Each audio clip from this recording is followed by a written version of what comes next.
Right, okay. First of all, I have to mention fire evacuation. As far as I'm aware, there isn't likely to be any kind of non-fire, if I put it that way. But if there were a fire of any description, we need to go to the fire exits, which are located at the rear and side of this room, go down the stairs and meet in the War Memorial Park. Nicest place to be is by the birds, I have to say. This meeting is webcast, please note, and on the internet. And I assume, officers, that we've checked that it's working, right? Oh, good, we've got it there. And please, if anybody has their mobile phones with them, could they please either switch them off or turn them to silent? That would be good. Thank you very much. Now, on the agenda that we have here, first of all, number 1 is the apologies for absence and substitutes. I have here, we have Councillor Osselton is being replaced by Councillor Sanders, and Councillor Marks is being replaced by Councillor Goddison, and apologies from Councillor Dunlop. Are there any extra ones? Yeah. Sorry, I can't hear. Replacing Mick Butler. Right. Thank you very much for that. Declarations of interest, anybody? Yes, would you like to start on this side? It's a non-pecuniary interest, but I am in receipt of the local government pension. Right. Non-pecuniary interest, so I'm in the local government pension scheme, not for this council, but for Hampshire County Council, which I believe is all the same. Right, yes it is, yeah. Shella, did you have... Thank you, Chair. Could I declare an interest on behalf of all staff with regard to the paper on pensions? Thank you. John? Same paper. I'm not a member of the pension scheme, but I am a member of the Hampshire Pension Fund panel. Thank you. Dan? Same paper. I am a member of the pension scheme. Anybody else? Thank you very much. Number 3, urgent matters. I haven't been notified of any urgent matters. You have an urgent matter? Yeah, I have notified you of what we consider to be an urgent matter, and I don't wish to discuss directly the issue of the appointment. It's more the approach and the lack of protocol. The matter should have been discussed with the recognised trade union. Excuse me. I need to explain why it's an urgent matter. I have to explain why it's an urgent matter, Chairman. It won't take very long. There may have been alternatives. It's dangerous to create a job around a person, and a post was removed. And the council could be in breach of the Trade Union Labour Relations Act for not consulting with the trade union. They could also be in breach of the Information and Consultation of Employees Regulations. Both of those pieces of legislation require the council, the employer, to speak to recognised trade unions, of which there is one, and it specifically talks about employment matters, it talks about staffing, and it also talks about employment prospects. All of those, in our view, make this an urgent matter. If you are not wishing to discuss that as a point of principle, then I will have to ask for it to be on the next agenda. Thank you for that. We had already had an exchange with regard to this, and I had said I didn't believe it to be an urgent matter. I don't know whether Councillor Sanders wants to come in now. I know he has had thoughts about this. Thank you, Chair. I hear what Councillor Pearce says. I can't actually think that any of those issues are actually urgent as such. There are lots of things which we'd all like to talk about, I think, probably sooner rather than later. But under the terms of what are normally regarded as being urgent matters, I can't see that any of those require that. If there is an issue which needs to be debated about when consultation should or should not take place with unions or with the staff consultative group, whatever, then that is something which can be discussed at another time, probably in the forum which we are due to, or on the joint consultative committee which we are due to elect members to later on underneath item 6.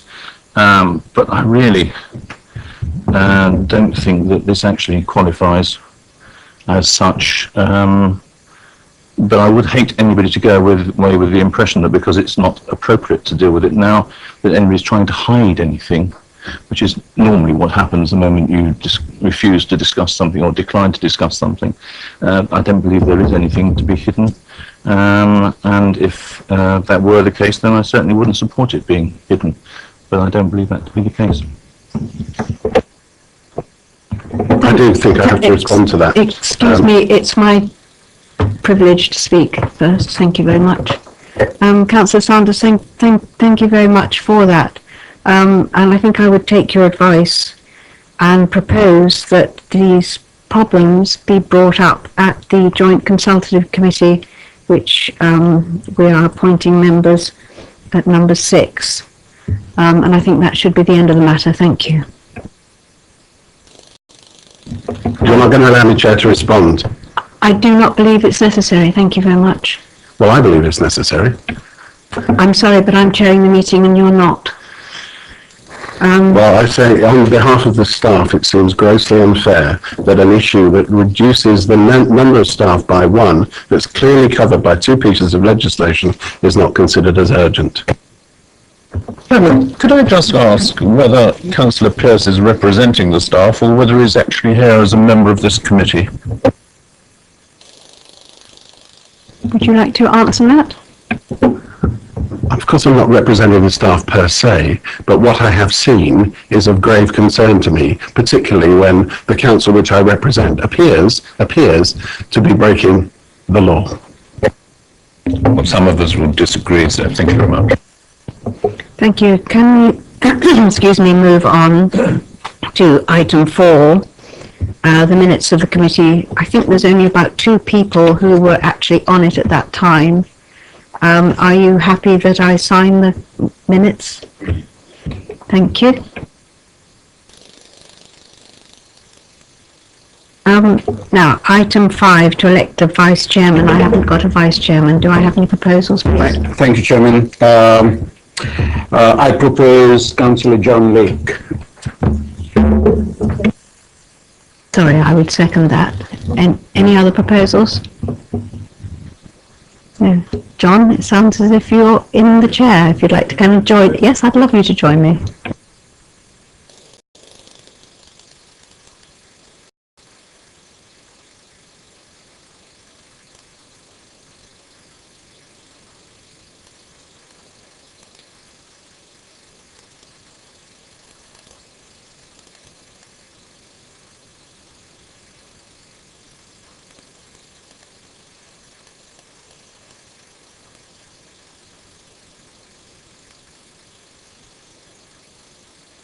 Chair, since you're in control of the webcasting, or at least you can see what's being webcast, I've got a funny feeling that as we've extended all the way down here, the poor Councillor West probably doesn't appear when he speaks.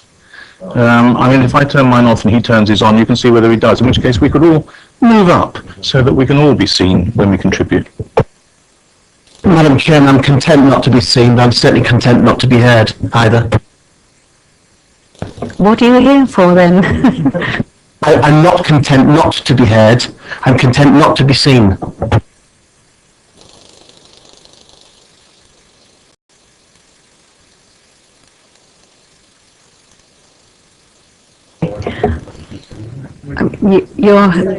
I'm sorry I haven't got any music for the musical chairs, but if you want to move, you're very welcome to. But we would like to get on with item 6.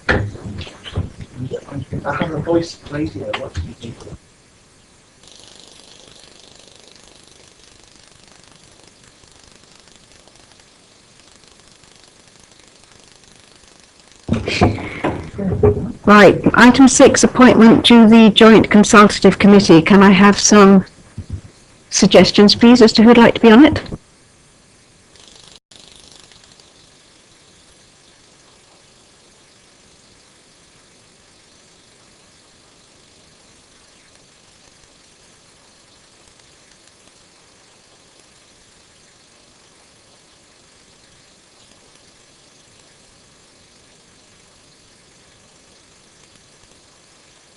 Oh, it is working.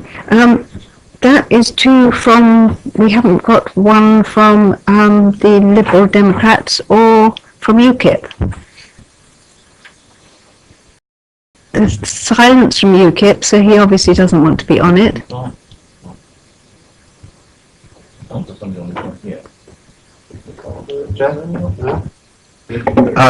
I think we have to defer it until the next meeting, but those that are elected can attend the JCC if they wish, and it'll just be one to appoint at the next meeting would be my suggestion. Hopefully you'll find it helpful. Just say something. Yes, do. At council, we did nominate members of UKIP to various committees, so I'm not quite sure if we had set a precedent there, why we can't nominate somebody to this consultative committee to represent the Liberal Democrats. If they decided they didn't wish to participate, that would be something that would come later. It does seem we have set a precedent by nominating members of one group to committees, and I think we've set the precedent and we should stick with it. But you may wish to overrule me. No, I would have preferred to have had a Liberal as well as a Labour person. And from the chair, I would like to propose that Councillor Dunlop be on it. If anybody else would second that.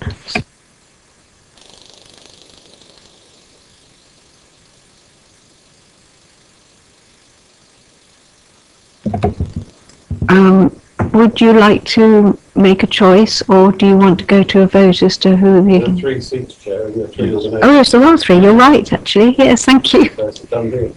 Yeah, right. So we've got all 3, as well as the portfolio holder and myself. Thank you. Number 7. It's the employment termination costs. With this, there is a confidential paper that only needs to be spoken to if anybody has anything specific on it that they want to bring up, and it would have to be taken at the end. But if you're happy to just talk to the paper as it is, and the white paper, then I'd be happy with that.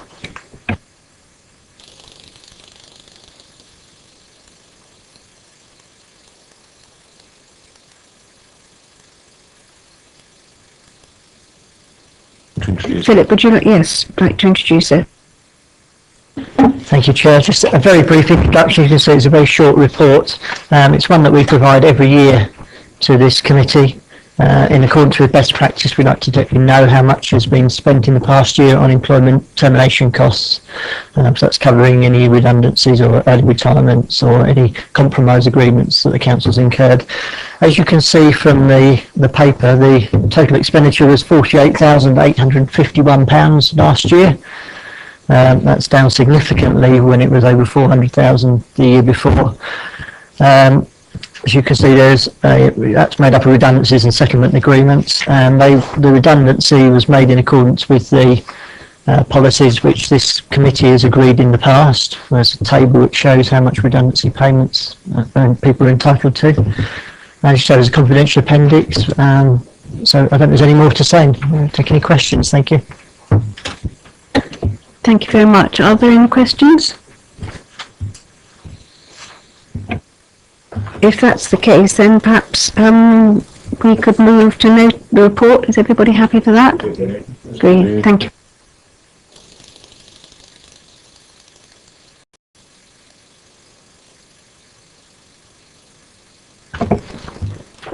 The next item is paper C. I think Paul is going to talk to it, I hope. Is that right? Yes, Chair. Okay. Thank you very much indeed. And fellow committee members and colleagues, The report that I present to the committee today is an annual report. It details the current health and safety standard of the council and the progress that I, myself, colleagues and the Corporate Health, Safety and Wellbeing Committee have achieved in the last 12 months. In addition to that is the Operations New Health and Safety Committee as well. The approach that we take at Basingstoke is a sensible management approach. We have in place good systems and robust procedures to prevent injury and ill health, whether the activities are performed by our own employees or by our contracting partners and agents. The key components of our approach is our risk assessments, our very own corporate health and safety wellbeing policy, and our engagement with our contractors so we can ensure that a safe working environment is provided for all.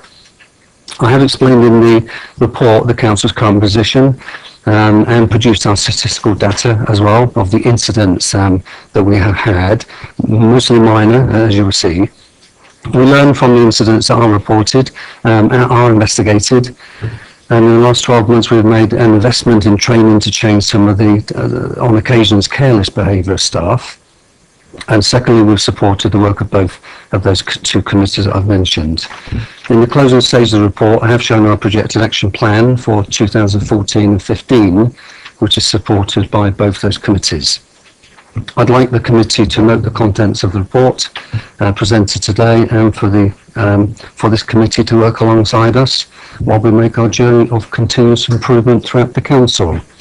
I'm happy to take questions, Chair.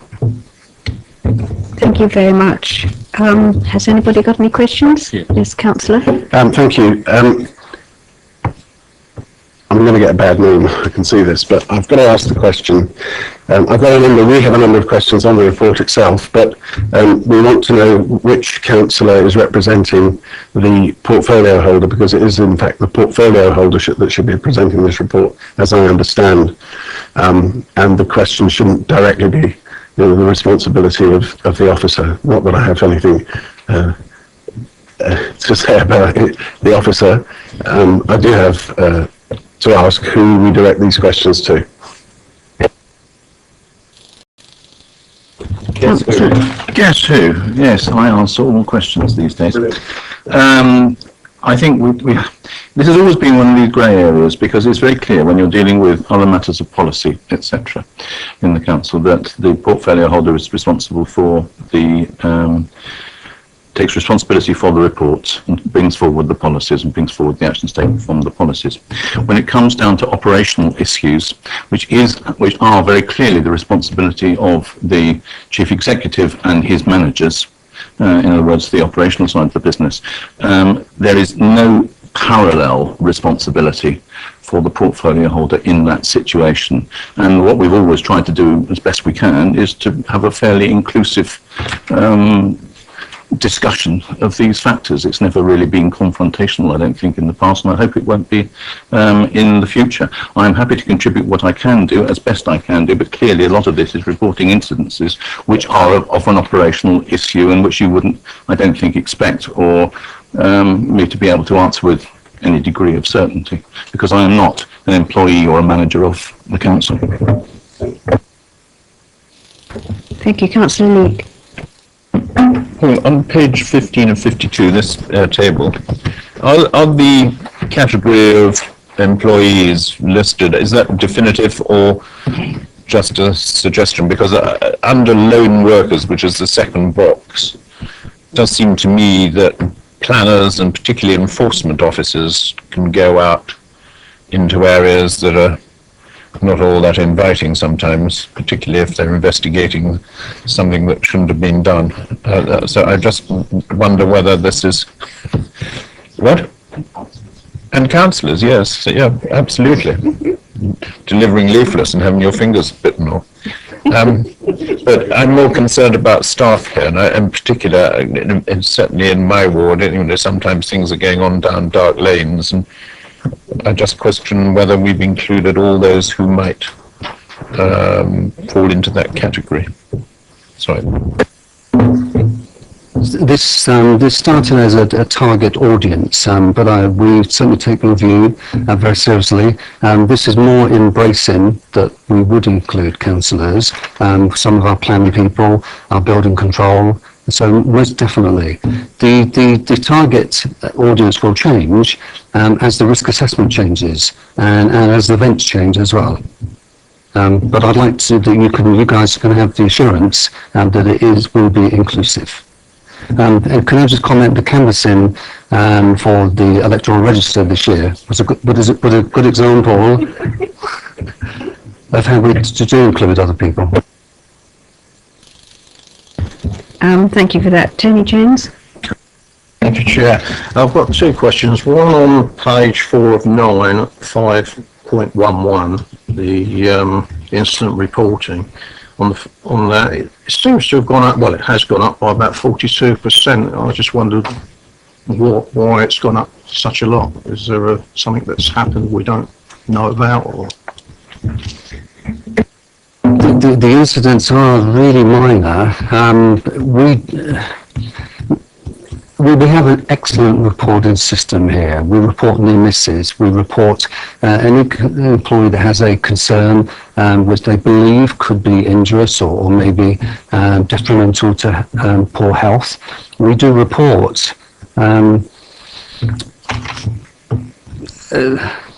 We've had the ice, we've had the snow, we've had the flood. I mean, it's difficult. Most of the incidents are slips, trips and falls.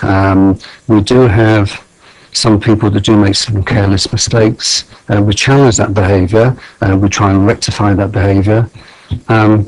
We do have an excellent system here, very open system. There's no blame culture, and we record in meticulous detail any incident. So the figures technically, I suppose, are high, but we can be assured that they are very low risk. Well, thank you very much. It's just that it did seem a lot because the way you're reporting it, obviously, I assume hasn't changed from the year prior, but we'll see what comes out next year on that one. It's on page 8 of 9 on the graph here. It's I don't understand. You've got poor health on that as a statistic. I don't understand why it's there, if I was honest with you. You know, it's nothing to do with anybody having accidents or anything like that, and you've got poor health as shown on the graph. I just wonder why it is in there. Well, if anything, that typifies exactly what I've commented, that we do report any incident. Health, be it an employee's own poor health. One was a person coming to work that morning and felt poorly, walking to work, but we still included that report, and the person did go home. Another incident, because there was two, the other incident was an employee that unfortunately hadn't taken on a great deal of food that day, sugar levels very low, and fainted. But how you say poor health is the well-being of our staff, and that's something that we do take very seriously. Just what I don't understand, it's not an accident. People come to work, they feel unwell, and obviously that should be shown somewhere else, I would have thought, rather than, you know, put it in with slips, trips, and God knows what else. It's nothing to do with accidents. It's to do with their health and well-being, yes. And we would want to know as a committee, and as an employer, you'd want to know. But I just didn't really understand why it would be in that graph, if I was honest with you. We just try to be very comprehensive. We can take your point on board. The incidents are already included in our sickness absence. But you can argue that near misses, of course, they're not an injury either, but they're all stimuli to preventing recurrences in the future. So we would like staff to look after their health. We provide health schemes here, initiatives for people to be in good fitness. It can be removed, but again, I'd like to demonstrate to you, we do really try to include and report everything. So this is very comprehensive. I don't want it actually removed as an item, but I just can't see why it's sitting there. Perhaps it should be on a different paper or something on its own. If we've got people with ill health who come to work, we need to know that, because when we look at sickness and things like that, if people struggle into work because they're conscious of doing their work, that's a good thing. And I think putting it on there, it just doesn't merit it. But I don't want to lose the statistic either. I'm sure, Paul, you'll take that on board, will you, and consider it? Most certainly, yes. Thank you. Councillor Sanders? I had one as a point, since we're now combining debate and questions together under the new constitution. The point was on the one that I think Councillor Leake was sort of raising, which is the issue of loan working by councillors. Just so it doesn't get overlooked, that we are encouraged, of course, by the Inland Revenue, God bless its little cotton socks, to see people at home, and particularly for those who are not members of dual council wards, that becomes virtually impossible to do other than on your own, and therefore that is potentially a dangerous piece of home working, but one which we're encouraged to do by the central government. So how we deal with that, I don't know, but we need to be conscious of it. The other one is really a question to explain. I'm a little confused between the charts, which when you look at violence at work, show that there has been an increase. The number of instances of violence at work is rather different from the comments made under paragraph 4.1.4, violence to staff, where we're talking about 79 instances. Could you just explain the relationship between the charts and the comments in the text?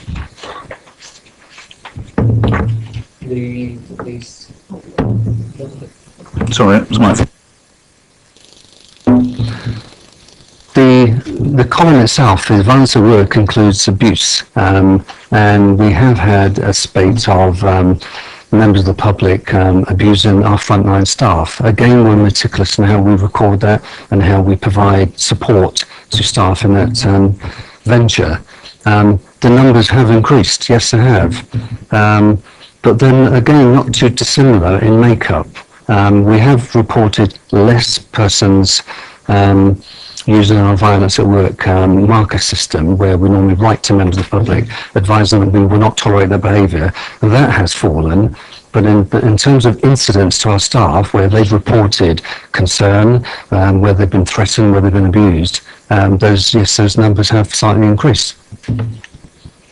Does that? Well, that's what's confusing me, because according to the charts, the numbers have gone down. They've gone down from 9 in 2012-13 to only 4 in 2013-14, but the comment is made in the text that the number of incidents in this period is 79 abusive reports have been recorded, compared to 45 in the previous period. So I'm just wondering how we've got a difference in the statistics, and one is going in one direction, one's going in the other. Chair, I just noticed that the figures that I'm looking at here to show an increase is the last period. So this chart that's current for the period of the 1st of April 13 to 31st of March, there has been a decrease, indeed. I'm not too sure how I can expand on that. And please. I may be able to assist here. I think, Paul, that they're two different recording systems, are they not? We have a recording system for our frontline staff to record if they receive abuse or verbal abuse or something like that from members of the public. That might not get recorded as an accident at work. It would only get recorded as an accident at work if something particularly traumatic had happened to the individual. So that's actually two different recording systems. We ask our frontline staff to record absolutely everything in the nature of verbal abuse, anything that might happen to them while they're out and about, or on reception, for example. But that might not get recorded as an accident at work, if you can appreciate the distinction between the two. We're two different recording systems, basically. And I think I may have to work. Chair, to make sure that we actually do differentiate. If I may, Chair, could I suggest that, since I think probably violence at work is one of the most concerning, or at least certainly instances of violence towards staff should be one of the most concerning things that we have, I'm afraid it's probably fact of life that we have to deal with it these days. But that we should try and reconcile these two different reporting systems so that we get a very clear picture of whether violence is going up or going down, because if it is going up and it's going up significantly, then clearly we need to take appropriate action, though, I mean, I would hope it's not going to be putting people behind glass panels with guards on the front door, etc., etc. But, yeah, that's the way it could potentially lead, unless we get a grip on it at an early stage. Thank you. I'm sure you'll take that on board with your reporting. Councillor Putty. Thank you, Chairman. Yes, on the same point, I must really say that the majority of people who come to our frontline staff are respectful, and they are really good people who deal with the staff properly. There is only a handful of people, even from the statistics that we find, that they are verbally abusive or any other way. And my point is that on that one, I've got two questions. One on this one is, what training are in place for our staff to deal with this matter? Because mainly I see that there is a lot of frustration when people are looking for answers that accumulates. By the time they come to our frontline staff, they are there to just burst out, and they take it out on our frontline staff. So what training have we got for our frontline staff to deal with this matter? And I can really say for my second question will be, I don't know who is going to answer it, but it is to do with page 6 of 9 with defibrillators. I would really like to see these installed in all corners at strategic locations of our borough, because most of not only our staff go to those areas, but it doesn't only for the staff, but it also helps the public, because what I see that it is a needed appliance for the first responders. And if it is around the borough, then this is going to have beneficial not only for our staff, but also for our public. Who would like to answer that one? Chair, I can explain the skills training that we provide to frontline staff is the psychology of handling aggression and dealing with conflict. That's delivered by very experienced Metropolitan Police trainers. We have refresher training to our staff as well, where Hampshire Police recently also provided an input. We have also our own community safety police officers that are involved in that programme as well.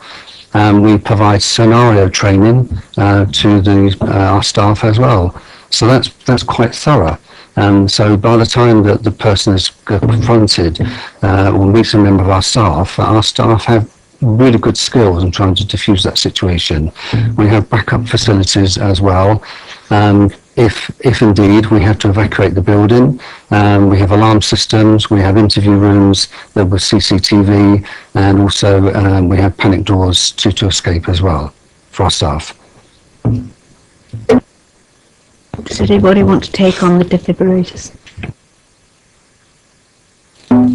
The question of defibrillators, it's certainly a national concern. It's an argument that's growing rapidly. We as a local authority have met with both of our safety committees, and we have decided that we are installing a defibrillator on this campus. The advice being given by emergency services, of course, they want a defibrillator in an area where there's a large populace of people, and that's why we've chosen this campus. It will help the employees on the campus, the members of the public on the campus, but it's also a facility that if somebody in the top of town will have a problem, they can come and use our equipment.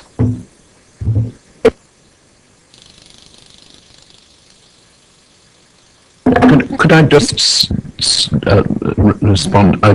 We, Wootton St Lawrence Parish Council had a presentation on defibrillators, and at the end of the day, we decided that by the time somebody had collected the defibrillator from either the village hall or whatever, and rushed it to the person who had suffered the heart attack, the ambulance service, which is extremely good and at the top of the hospital hill, would probably have been there in the first place. So I think it's quite important that you look at the distribution of the people and whether the trained defibrillator user can actually serve any useful function within the time, bearing in mind the proximity of the ambulance and the speed with which they come out to help. So in the end, we decided that we wouldn't have it, and because we are quite a wide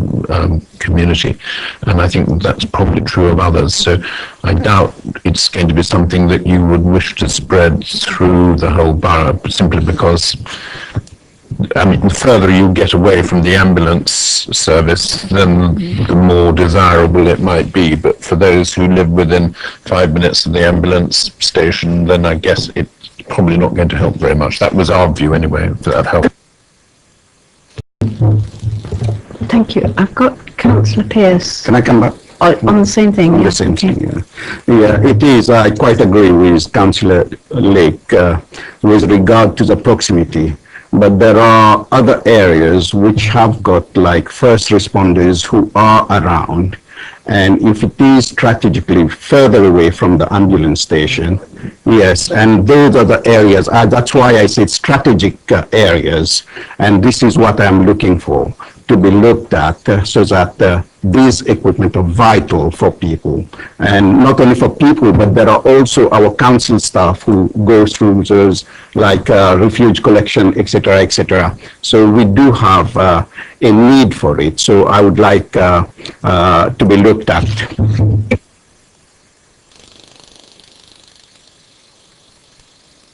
If it's something, yes, Shella wants to talk to.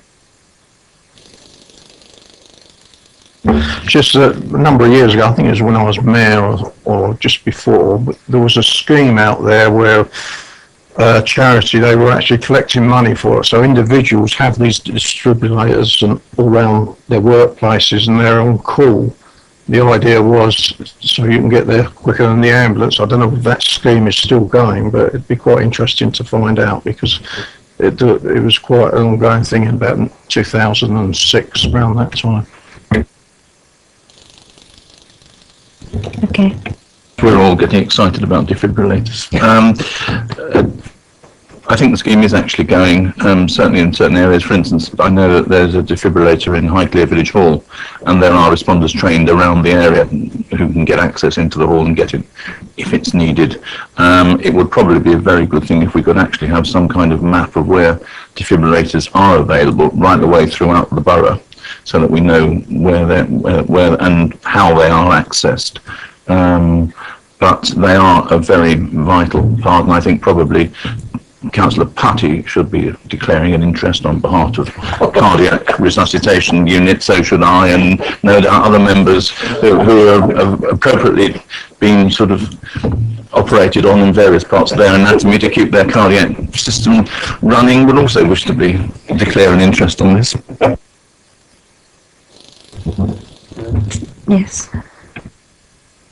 As soon as we've taken delivery of the defibrillator that has been agreed, it will be displayed behind reception. It will be open to responders in the community. I've already spoken to the South Coast Ambulance Division. They will then want to put our details on their website, so that we will make it public knowledge, and we will do equally release on our website as well. But those responders are out there. I've met some of them, and we're getting quite excited, forgive the expression, of having one installed. Well, not to itself, Councillor, correct. I'm getting a very, very long list here. Can I go back to Councillor Pearce, who actually had your name down a very long time ago, but is it still on this subject or on something totally different? Would you mind if other people finish the defibrillators first? Okay. Tony Jones, Tony, have you completely finished? You have, right? I can cross you off. Councillor Sanders, you've finished, right? Okay. Councillor Godison.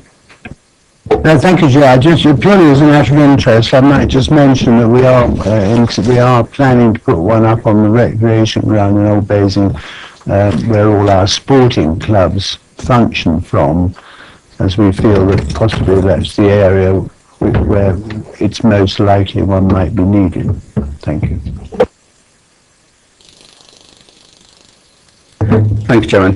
Yeah, if we can have a map of where these equipments are, and then we maybe look at whether other areas or whether they are needed or not. So if we can have that, that will be beneficial for us really to know that not only our employees are covered, but also the public are being looked after.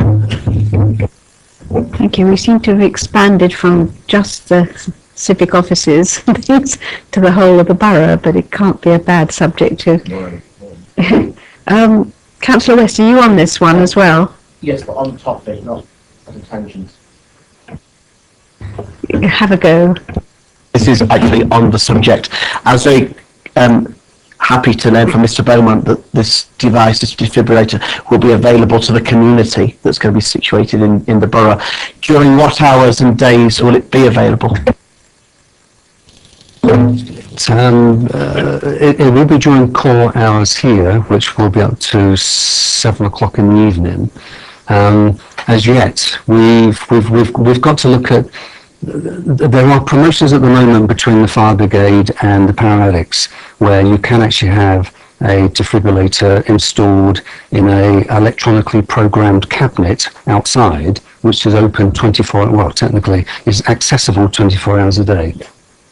They're very expensive, but we could maybe that's how we could advance. But I think to have the defibrillator here first, to see how it's working, to see the people that are aware that it's here, we can use that experience. Volunteers to try it out. Thanks for that answer. You kind of took the words out of my mouth about having it pretty, outside of the building, so it's accessible 24/7. Because if you go into VF at 7:10 p.m., you've kind of had it. Right, have we finished that subject altogether? Yeah. I think we have. Thank you. Councillor Pearce, would you like to come in at long last? I'm just back on the lone workers issue. It says remote locations. I think it has to be all over. The fact that you're a lone worker really has very little bearing on whether it's a remote location or not. It could be in the middle of town, at the top of town. It could be anywhere. So, in terms of a lone working policy, I'm used to it being all encompassing rather than just remote areas. And my second question, and then I'll be quiet for a while. Stress at work suddenly appeared on this. No issues. Why? Doesn't make sense. That's my second question.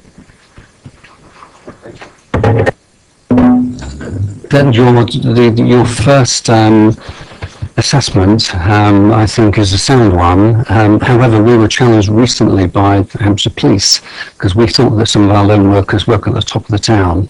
Were lone workers, and they made the point. There are so many retail outlets, there's so many opportunities where that person could run into a shop, into a restaurant, into a public house, where they would seek refuge.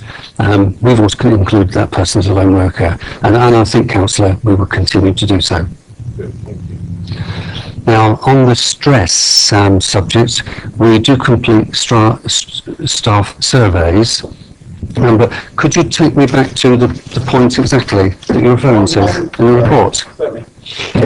On the chart, which is on page 8 of 9, you've got, two things on there: remote, no results. One is COSH, and the other one is stress at work. I didn't really understand why it was on there if there wasn't an issue. But if it was going to be an issue for report, a bit like some of the others, I'm not sure that it necessarily comes under the same banner as a reportable incident. My question was, why is it on there if there wasn't any, and if it was on there, how would you measure it? we would measure that judged by the experiences, by the occupational health involvement, by management intervention, and the counselling provided to the employee. It's on here because we haven't included it before. We want to be continuously improving, so we want to improve on our record keeping, on the stats.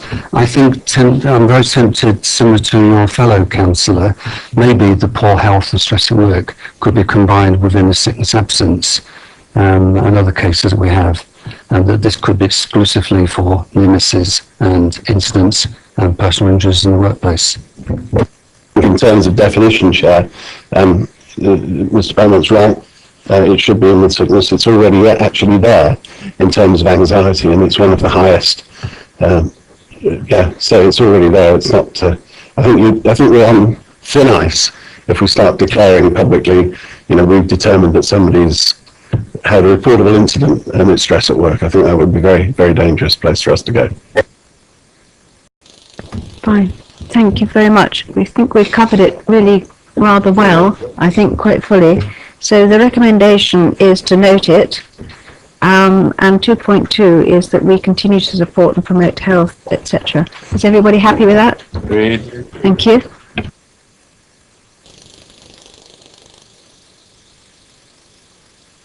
Now the next paper is D, which is the local government pension scheme.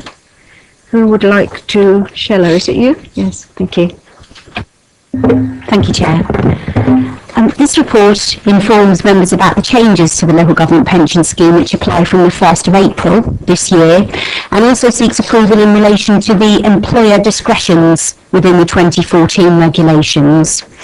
Section 3 of the report details the changes to the local government pension scheme which apply from 1st of April, and you'll see, for example, that one of the key changes is that the scheme has moved away from a final salary scheme and become a career average revalued earnings scheme from 1st of April.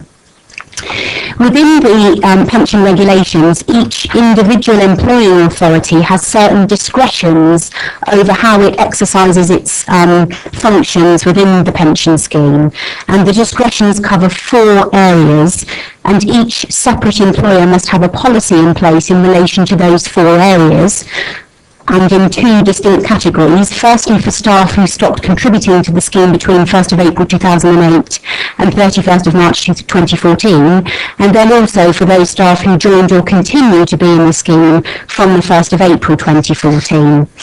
The policy statement needs to reflect the employer's circumstances, including budgetary constraints, but it shouldn't be unnecessarily restrictive.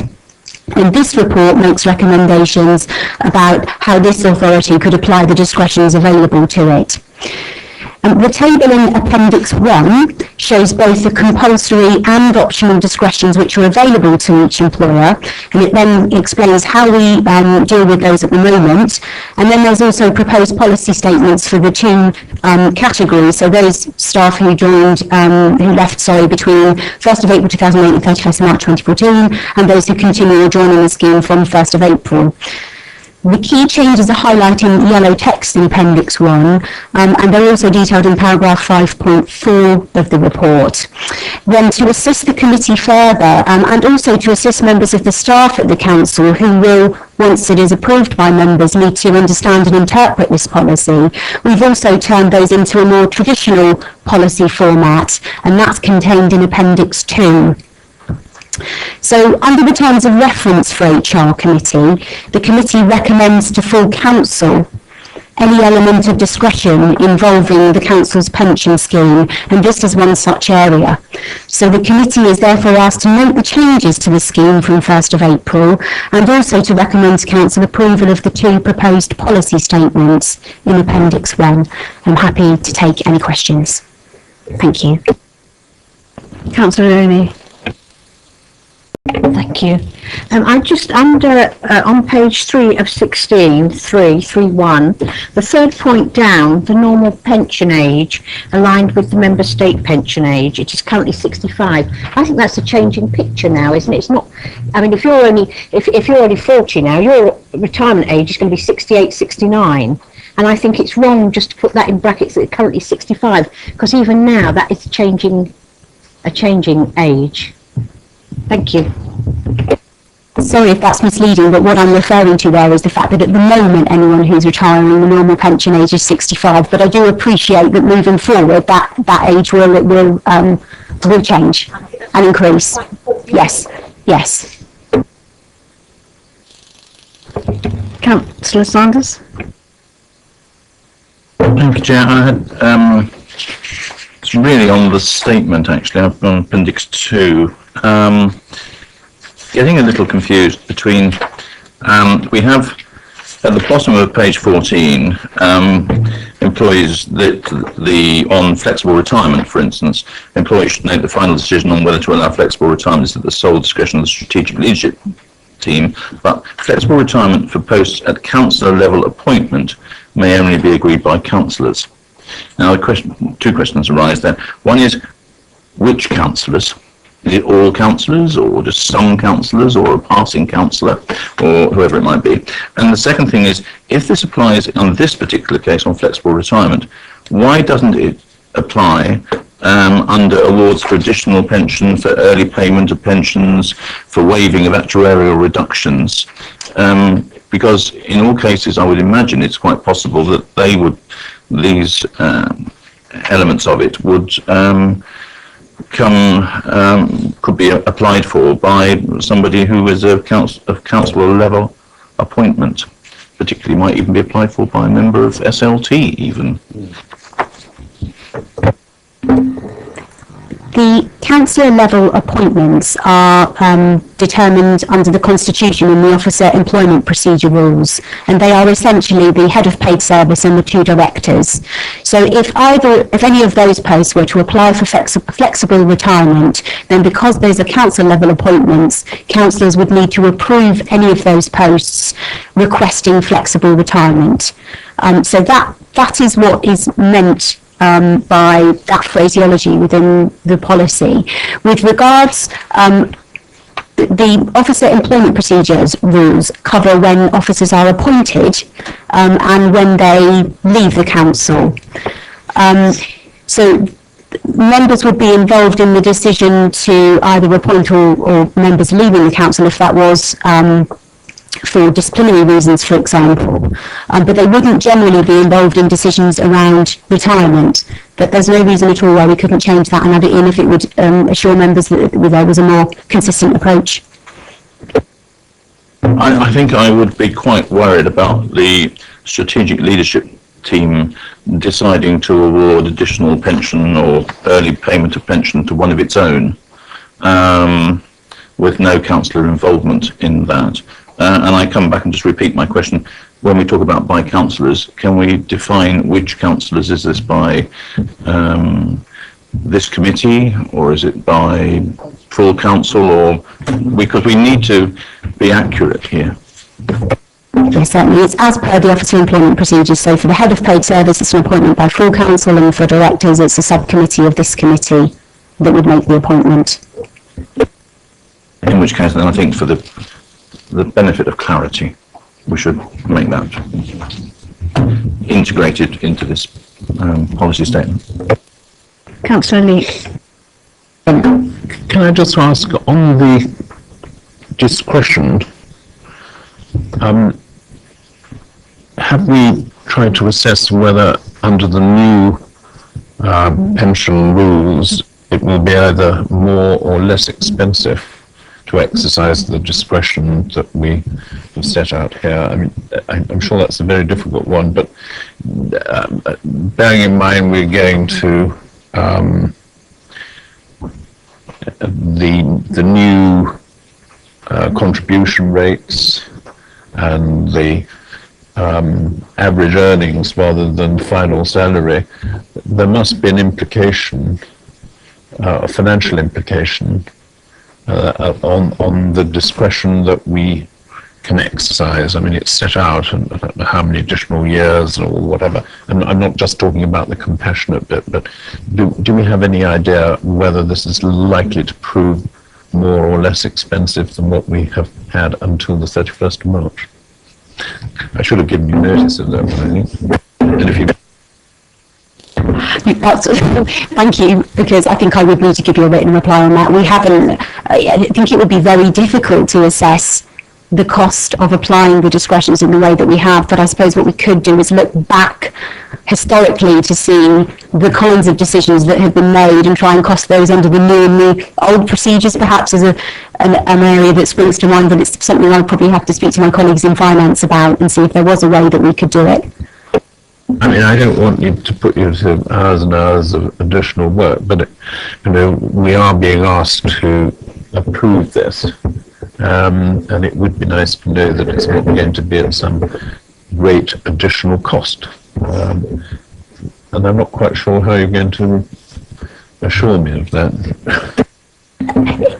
If it helps, one of the key requirements for all the decisions made under this is that the council's financial justification criteria are considered very carefully, and those are laid down within the council's financial framework, regulating procedures and so on. So it is of paramount importance that the financial justification criteria are considered, and it does have to be affordable to the council. So I personally can't see it being any more expensive than under the new system than it may have been under the old system, because it's very, very rare that we actually apply the discretions at all. There are very few cases that come up where we have to apply the discretions, aside from flexible retirement, where we do sometimes get requests, but even those maybe 2 or 3 a year at most.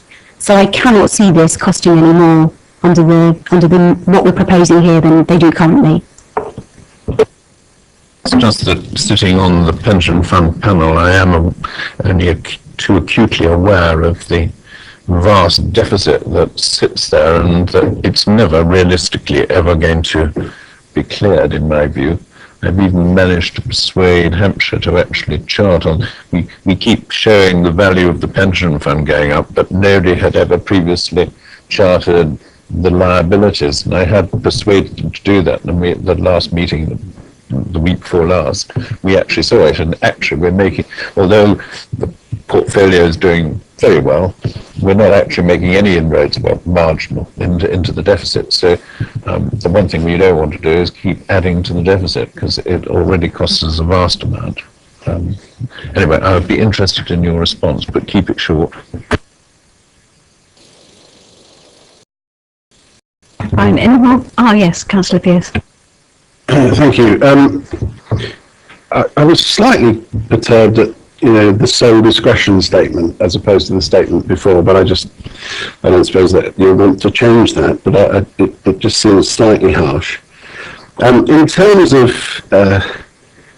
discretion and whether it's going to be more expensive or not, which is your point, Councillor Leake, my suggestion would be that you fix a benchmark of payback of no more than 2 years.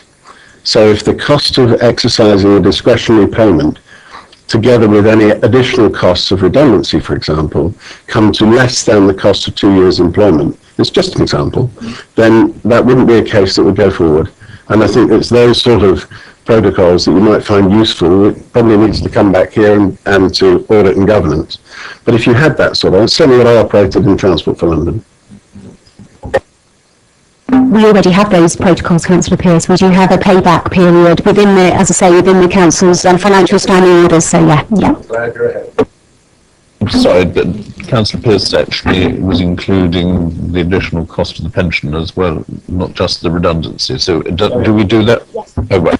Yeah, and when I talk about the council's financial justification criteria, I'm talking about the payback policy that we have. So it would have to be agreed within that policy.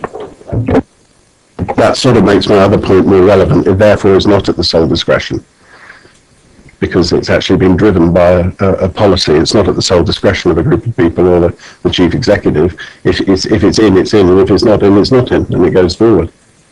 That's what this is telling me, which is fine. I'm happy with that. But if it was under the 2-year buyback, payback, or whatever the period was, then you would think that would go forward automatically. But in here it says it's still at their total discretion. So I'm on that basis, I'm not happy. I'm happy to note the report, but I'm not happy with its consequences.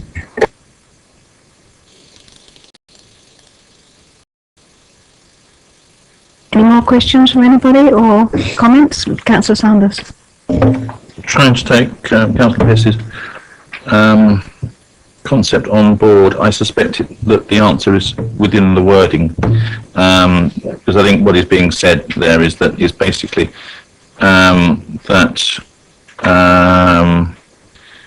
it is going to be given on the basis of due consideration to the council's financial justification criteria.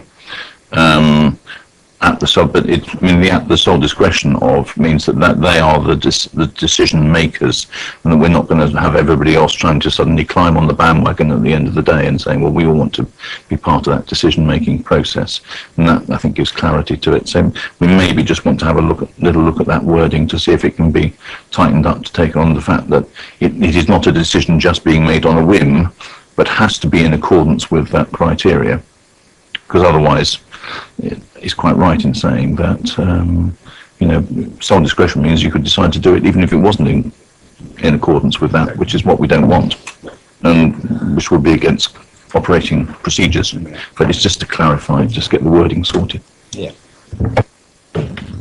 Are you happy with that one? Yes, certainly we can try and make that wording clear if that helps members. I think the point that we're trying to make is that it is, as you have said, Councillor Sanders, it is the council's decision made by those people that are mentioned in this report, and if someone else isn't happy with that decision, as you say, they can't intervene. It is at the discretion of the people who are mentioned in this report. So that's the point that's trying to be got across here. Fine. Well, if everybody's happy, can we move to the recommendations? One is to note the changes. Sure. And number 2 is to recommend to full council, etc. Are you all happy with that? Sure. Yeah? Well, The silence? subject to the word changes, yes. We're on record, subject to the satisfactory word changes. Could it just be emailed round to the committee, and if we're all happy, we can respond on that? Yes?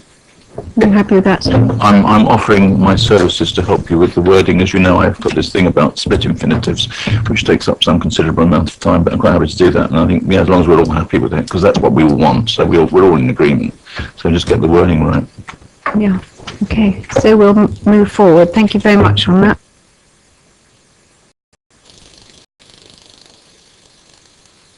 Right. Paper E. I think it's Sheila against. So this is one of the reports that we present to the committee every 6 months, and this one is intended to provide an update on key management information and people indicators for the year 2013-14. The first section of the report highlights key activities which have been carried out within the year and reports our progress against the 5 priority areas within the people strategy, which was agreed by this committee in 2012. Members will see that there has been significant activity in all 5 areas, in addition to the core day-to-day activities which the HR team is involved in. In terms of the workforce profile, that's remained largely unchanged in terms of gender, age, full-time, part-time split and so on, and that's a trend that's been evidenced over a number of years. Of particular note this year is the significant improvement in the council's sickness absence figures. The average number of days lost per employee this year is 7.1 days, which is lower than both the public and the private sector averages, and is actually a 26% reduction on 2012-13 figures. We believe this is a significant and positive indicator and has been achieved through a renewed focus on managers managing absence in a positive and proactive way, ensuring that early and effective discussions take place with their staff, with the emphasis on the quality of those conversations. And those support other proactive measures that the council has in place, such as free face-to-face counselling, occupational health support, council-funded flu vouchers, a healthcare cash plan scheme and a comprehensive wellbeing programme. In essence, though, 66% of all our sickness absence is long-term and is actually from 63 individuals, and therefore more targeted interventions are in place for those staff. To help ensure that this improved performance is maintained, the senior management group has agreed a new target for sickness absence of 7.1 days on average for 2014-15 from the current target of 8 days. And in addition, discussions have taken place at management forums about how the performance can be maintained, and a further discussion is taking place at our staff forum in July, which includes representatives from Unison and from staff across the council. Just one final point to note is that at the last committee meeting, members asked me to include the median sickness absence figure for the council. I have provided that to you on a separate sheet, but in calculating it, it's proved to be not particularly meaningful in the context of sickness absence, and it provides no opportunity for us to benchmark because no other employers actually use the median figure for sickness absence levels. They all use the average sickness figures. So I hope this is a useful introduction, and I'm very happy to answer any questions. Councillor Loney. Thank you. Mine's just, I thought the measures that you spoke about under the sickness absence, they're excellent measures. Is this funded by ourselves, or does the staff member have to fund that interaction? Thank you. It varies. There are some council-funded initiatives. So we offer up to 6 free face-to-face counselling sessions. That's funded by the counselling. The cash plan scheme is funded by the council to a certain level for all staff. Occupational health service is funded by the council. Clinical massage is something that individuals fund themselves, but if they have been referred by a GP to that service, then they can reclaim under the cash plan scheme if they're a member of it. Councillor Pearce. I've got a series of questions. 3.2. Strand 2, skills development. How do you monitor the effectiveness of any training given or development given to staff? Is my first question. We have a training evaluation system that is part of our booking system for training. So as part of that, when a member of staff books a training course, when they've been on the training course, the system that we have in place will automatically send them a reminder to complete an evaluation of the course after 4 weeks and then again after 4 months. And the purpose of that is to see whether they've actually been able to put the skills or whatever it was that they learnt on that particular course into practice and whether that's being effective. So that's looked at on an individual basis, and the scores from that go to the manager, for the line manager, to see whether that has had an impact, and it's something that they're prompted to discuss at their one-to-one discussions. We also, on an annual basis, do an evaluation of training across the council, and you'll see that that's where the figure comes in of an average satisfaction rate of 80% for all our courses combined. Lots of the organisations that we use to deliver training as well have their own system in place, a happy sheet sort of thing that you would fill in at the end of the course on the day of the course, and we also ask for the scores back from those as well, so that we have an immediate feedback about whether the course was good or bad, what the trainer style was like, etc. My next question refers to the staff survey. I note what you said in the report, but I've spent some time now, I've managed to get a copy, and I've examined the response to the staff survey in quite some detail. And I think that the suggestion that it's positive is perhaps not terminologically accurate. If you look at it slide by slide, my job, there's some new questions, but nearly every single other topic was not as good as last year. When you turn to my well-being, there are 2 that are much, much worse than last year, and only 1 out of the 9 that had an improvement. Bullying and harassment, there was a tiny improvement about having been bullied by customers, but there isn't an improvement at all in the other 4 categories. And I understand we have a harassment and bullying policy, and I also understand that bullying is much more difficult to deal with because there isn't any statutory intervention that you can operate. But nevertheless, with those sort of numbers, it's an issue that would lead me to suggest that we should be doing something about it. And I know it's difficult to get members of staff to say that they feel as though they're being bullied so that you can start a process. I'm not pretending this is easy, but I am just reviewing the figures. My line manager, again, 1, 2, 3, 4, 5 out of 7 were not as good. I'm not going to go through them all, Chair, but the pattern when you get approachability, it's all worse than last year. When you get visibility, when you get lowering the back, and so on through all of these. Sorry. No, it just was a point of order, really. I think there's a lot of valid discussion points here, but it's rather frustrating because we haven't got any papers in front of us. So you're able to look at things. I can't actually make a view on whether or not what you're saying is good or isn't correct. Very happy that we should talk about it at some point in time, but I'm not sure that we're going to get a terribly useful debate going because we can't see the figures. That's the Excuse me, just one I asked you if you could, and you went yes. No, sorry, I was saying yes to him. Sorry, you have to know who I'm speaking to. Yes, Shella would like to come in on this because this, can I just continue? I too was going along the same lines as Councillor Sanders, and I think also Shella's picking it up as well. So can you? If I could make a suggestion as to how this might be a way of taking this forward, I personally think this would make an excellent discussion topic for the Joint Consultative Committee.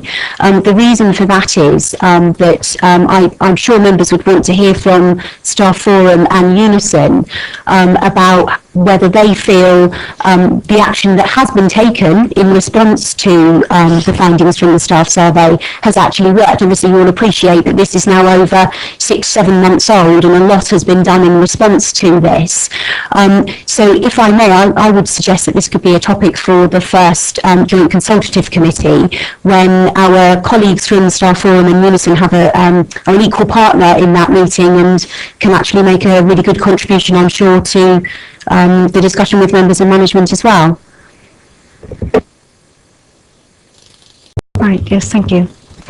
I'm not opposed to that idea, but I think it's fair for me to point out that the staff survey was in this report. You're perhaps not able to get it, but it took, nobody sent it to me. I had to get it, I had to get Matthew Watson to get it, and I asked for it twice. So I'm quite surprised that people didn't realise that it was up for grabs. Having said that, I'm very happy with the proposal. Thank you. Just one moment. Yes. Just to reassure members, the staff survey results are available on Simbad, the Council's intranet network. I'm more than happy to send you a link to all of the reports that Councillor Pearce is looking at so that you can also have a look at the results before the Joint Consultative Committee. There's certainly no secret in any of the results in the staff survey. Thank you very much, Shella. That'd be very helpful if you could do that. Thank you. Pearce again. Sorry. Supporting the commissioning programme. The question I have is that I'm concerned, looking at some of the attendances at some of the COGs, and I've been to every one, that not the well-being, but the security of staff and their likely future is not being given sufficient enough priority. It's a very difficult process. There are members of staff who attend COGs who can see themselves having to bid against an external organisation, and yet they're still going ahead with the process. And what I'm concerned about is there not being sufficient support for staff in those situations which occur in a number of the COGs, and how we're going to give the staff the support that they need. Yes, please. The commissioning team have been working very to try and improve the way that we communicate the information about the commissioning programme.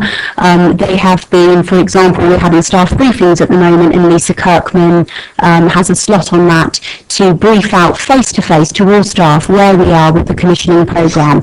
That's happened in a number of our staff briefing sessions. We do those every 6 months. We have also started to produce a weekly email for all staff, which gets sent out on a Friday, which is sort of an informal chatty email, if you like, from the senior management group. And included within that on a regular basis, again, is updates from the commissioning team. They have produced newsletters, they have produced information for staff that goes on Simbad and gets incorporated with the operations team newsletter. They regularly go round to team meetings and talk to staff. The HR team is involved within that process for the exact reasons that you've outlined, because we recognise that there may come a point at some stage in the future where staff do become concerned about their job security, and they want to know what the options are for them, how they might be affected by, for just as an example, trooping regulations as an example. The HR team are part of the, I'm part of the programme board that oversees the commissioning process, and members of the HR team are also involved in the COGS themselves, and they're also involved in the problem solving group. And those group, part of their remit is to ensure that the concerns of staff are very carefully considered, and that support is there for staff if and when they need it. Thank you. Okay, well, thank you for that. We will wait and see. I'm moving now to Appendix 1. Appendix 1, page 9 of 18. I was surprised, disappointed in some ways, but interested nevertheless in the fact that former disciplinary cases have shot up. And I wondered if there was a reason for that, whether it was a tougher approach or not. And also, I wondered if we could have these figures broken down by gender and full and part-time. Broken down by ethnicity by grade, which we don't seem to have. I've got some more questions on the statistics, but that's the first one. I'm interested in the formal disciplinary. When it comes to average days lost, there is a trend. 3 departments seem to be slightly higher than the others, which is community service, customer service, and governance.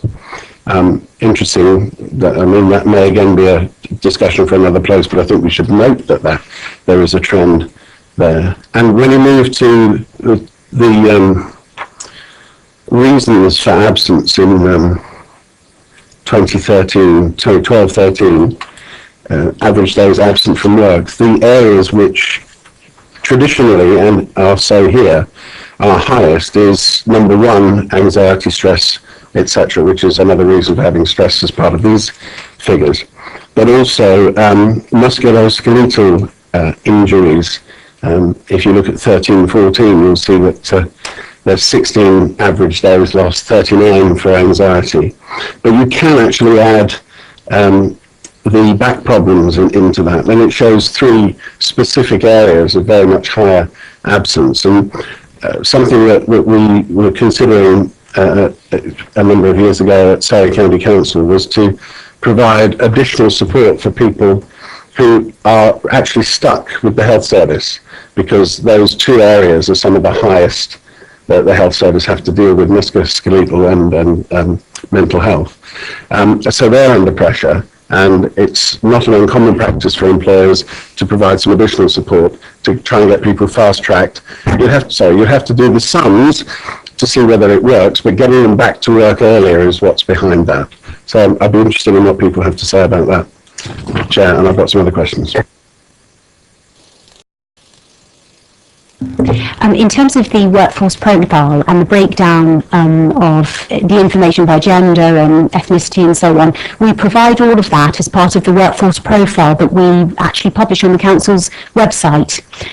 So if you were just to put into the search engine workforce profile, you would see all of that information broken down into exactly the sort of detail that you've just been through. In terms of the assistance for staff who are suffering from back problems, musculoskeletal injuries, etc. Our cash plan scheme does actually assist in that regard, because it does, for example, fund staff to have a scan, an MRI scan, CAT scan, that sort of thing, if that was a particular issue in terms of their diagnosis. It also funds chiropractic treatment or what's the word?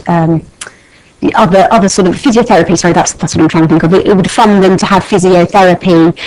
So rather than having to wait for NHS in order to do that, and we know that physio services can sometimes be very strapped and the waiting list can be quite significant, they can actually have that funded through the cash plan scheme. It also funds consultants as well. So if they wanted to see a consultant more quickly, again to be diagnosed, then again the cash plan scheme can assist them with that. And that's funded by the council for all staff.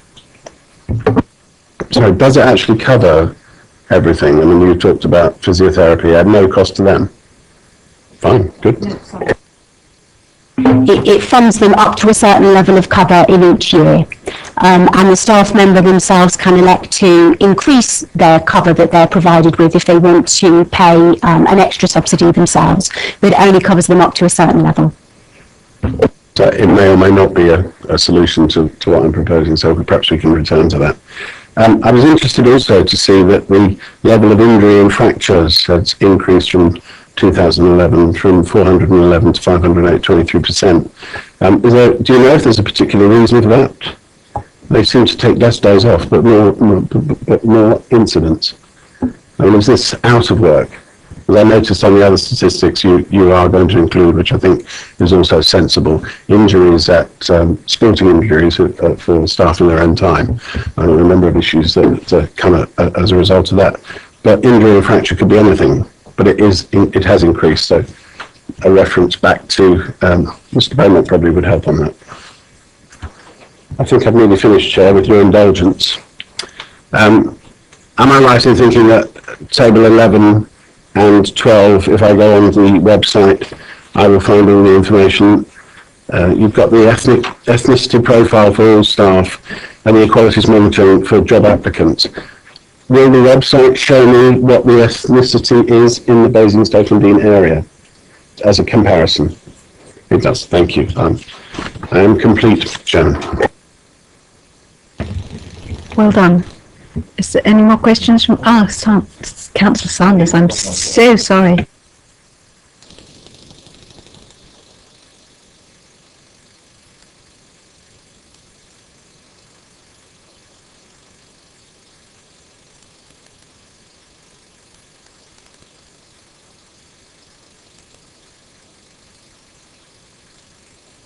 I apologise. Sorry. So if we could have an answer on that. And while we're on the subject, I'm just what would be useful to have, and no doubt it does exist somewhere else, but I just like things spoon-fed to me. Is when we look at this very significant drop in the number of days lost, average days lost, is where exactly this drop has come from. Looking at it, particularly. Is it in one or several business units, or is it across the board? Is it, I mean, there is some comment in here about certain things like flu has not been reported as much and things like that.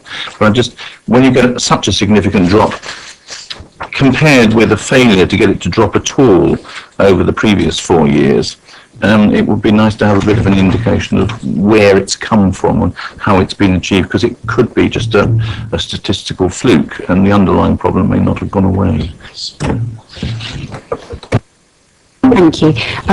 Apologies, Councillor Pearce. I didn't answer your question about the disciplinary numbers.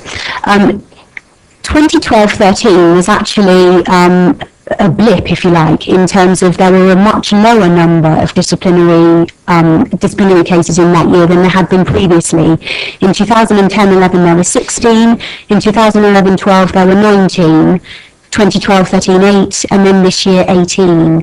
So the figure of 18 is more in keeping with what is typically the case here at the council, and my own view is that's not out of kilter for a workforce of our size. So there has not been any change in approach or anything of that nature.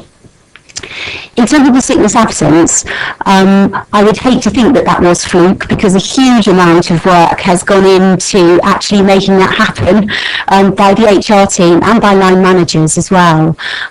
The way that we have done that is we have given all of our managers an appraisal objective to proactively and positively manage sickness absence, and that is something that all our managers have been assessed on as to whether they have actually achieved that or not. I'm really pleased to say that the achievement has been made across the board, and if you look at the results for our business units, you will see that all of them have actually, 10 out of the 11 business units, the sickness absence has decreased, and in the one area I think where it's gone up, it was from an extremely low base point anyway, so it has been achieved across the board. We have had a real focus on managing sickness absence, as I say, by our managers, and we've also tried to share those messages with staff as well, again through the staff briefing sessions that we've had. We have explained to staff why we have decided to have this renewed focus on sickness absence, and in most areas that has actually gone down really well. So I think that has been through a lot of hard work and effort, and what we're focusing on now is how we actually maintain and even improve on that performance into 2014-15 and beyond. Chair, in which case I'm very glad to see the figure has dropped finally after a number of years of failing to get it to come down.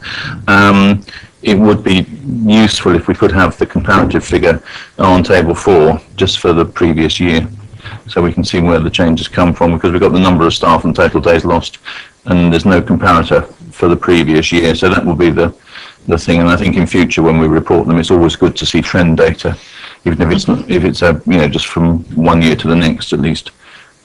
To see where it's happening. No doubt in looking at it in more detail we can actually go back and look at the trend data over a longer period, but I wouldn't want to spend a lot of time discussing that in this committee. But I think it's very heartening to see it, because this actually means a significant increase in the number of hours worked for the benefit of the residents, and that's the key to this whole thing at the end of the day. Councillor Putty? Thank you, Chairman. Table 8, reasons for leaving, page 14 of 18. We see that actual outturn of 2013-14, from 2012 to 13, there has been a fairly high increase. On the dismissal capability, there is one. Reason, especially contract expired, we got a double up from 13 to 14, and voluntary resignation has increased from 30 to 36. Is that the annual figure we are talking about? Because up here, when we look at table 9 for job vacancies and job applicants, we got that these are advertised at 8.08 or 8.92 monthly. So can you just give me a clarity on that, please? Yes, certainly. The information in Table 8 is the annual figures. So in the last column, 2013-14, there were 73 staff who left in total, and in the previous year there were 74. So there's hardly any difference in terms of our turnover rate. It's gone down by a tiny percentage. The reasons have slightly fluctuated, but there is no significant trend in terms of what those reasons are. It has stayed largely similar. The data in Table 9, we just produce that data per month because that's helps us to benchmark with other councils. We could produce that data on an annual basis as well if it would assist. But certainly the labour turnover figures are annual figures. Terry Jones. So quickie, it's about the National Graduates Development Programme. I think basically it's a good scheme, but have we ever looked at actually sponsoring people going to university than coming straight into here, because that would make more sense. One reason, it's people are working within their holiday period within the workplace, so they know the workplace. Two, 9 times out of 10, I would hope it would be someone from the borough, and the cost factor would be less for that individual with high tuition fees and things like that. Have we looked at that, or should we be looking at that?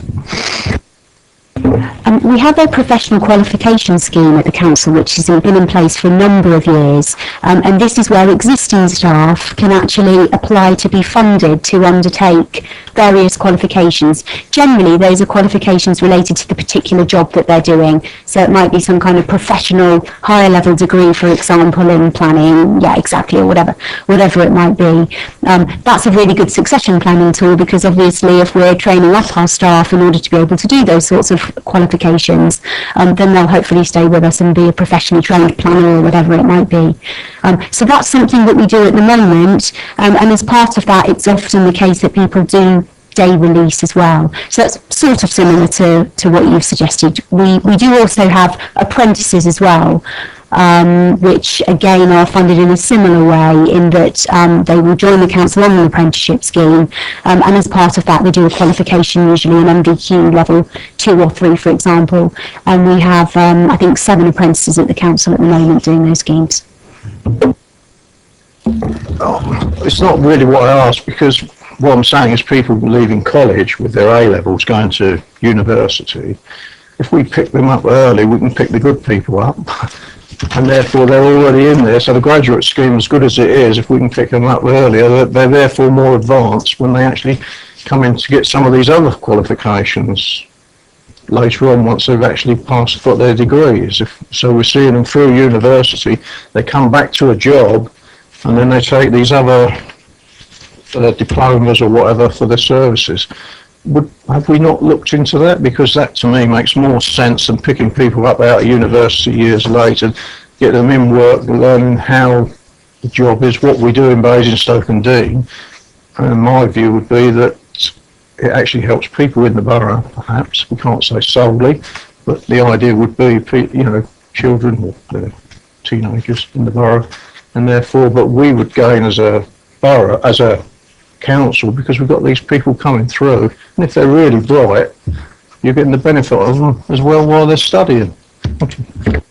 It isn't something that we do currently, but I think that the other schemes that we have in place, the professional qualification scheme, the graduate diploma and the apprenticeship scheme, achieve similar things, but we don't do what you're suggesting.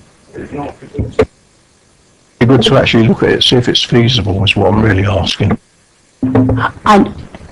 I think it's something we need to be assured that the people who come and work for us are the right people for the job. We employ people for a particular job unless they're an apprentice, in which case we're actually training them up. So I think we're doing similar things to what you're suggesting, but just achieving it in a different way. I think Councillor Sanders would like to take this up and talk about it. Just very briefly, if I may, Chair, because I think that the whole question of getting young people fit for work, the transition from school to the workplace through secondary or tertiary education or whatever, is going to become a major issue for the borough. There is no point in us taking a lot of effort to create new jobs in the area, to bring new employers into the area, if we don't have a workforce that is fit for the purpose to fill those jobs. And it's very good to see, I think, under one of the sections in this report here, the work that's been done in collaboration with other partners to involve people in that process. But I do think that as a borough, there is an awful lot of more work to be done in preparing people for the workplace and bringing them through in terms of training, and it may well be providing more opportunities through apprenticeships. It may well be for doing the sort of thing that you're talking about, but to make sure that there are those opportunities for people to develop their skills. It's certainly something which the LEP is very clearly focused on, with the intention of attracting government money through LEP funding into the area, in creating skills centres and growth and development there. And I think it's something which we as a borough need to be putting a lot more effort into to secure the long-term financial future of the borough. We want to make sure that there are lots of jobs for the young people we will have growing up in the borough. And if you look at the state of the primary schools at the moment, where they're bursting to the seams, God knows what we've been putting in the water of late, but we haven't got enough classrooms to cope with them. Those are all going to be coming to the workplace in 10 to 15 years time. We need to be putting in place now the structure of employers and job availability around to make sure that those people have got jobs to go to. But then we need to make sure they've got the skills to be able to take them as well.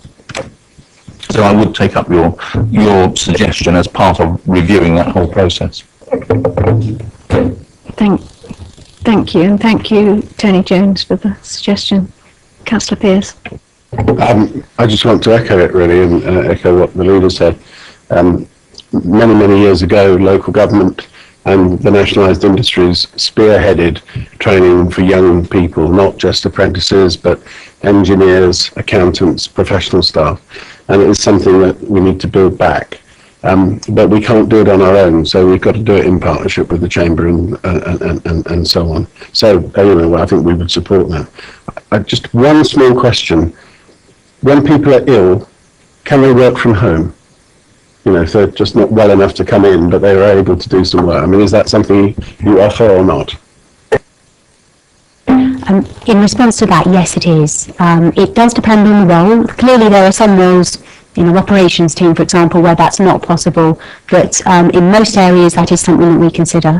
And just on the topic of employability skills, just to say that you'll hopefully see from the report, it is an area of work that is a key priority for the team at the moment. And I was actually speaking at the Business Borough Partnership meeting last week to explain to other partners what we've been doing here at Basingstoke and Dean to try and spread the message that there really is a lot of reward, not just for the young people who go through that training, but also for the members of staff who are involved in that from the council's perspective. It's a great learning and development opportunity for them, and it also puts a marker in those young people's minds that the council is a potential employer for them of the future. Councillor Patty. Thank you. Yes, I do echo was Councillor Jones, Councillor Sanders' proposal, but I would also extend it a little bit that we need to look at especially the group, the special needs youngsters, because they are also that needs to be not only looked at their employability factors, but other aspect of it. So we do need to really extend it further. Yeah, we're also actually doing some work with MenCap at the moment around young people with learning difficulties and the particular challenges that might present to them. And we're also involved in a scheme at Brighton Hill Community School at the moment, where we're working with a small group of individuals with particular issues that have been chosen to work with a group of individuals from business, and two of my colleagues in the HR team are actually involved in that over the next 10 weeks. Thank you, that sounds very good news. I think everybody's had a fair go. The recommendation is that we note the report, so are you happy with that? Agreed. There's just one thing that we had been discussing regarding a teach-in that we thought perhaps we ought to do. All the other committees have been doing it, some just before their meetings, etc. And quite a number of us are reasonably new to this specific committee. So perhaps I could leave it with you, can I, Shella, to organise it? Is that all right with everybody? When is the next meeting?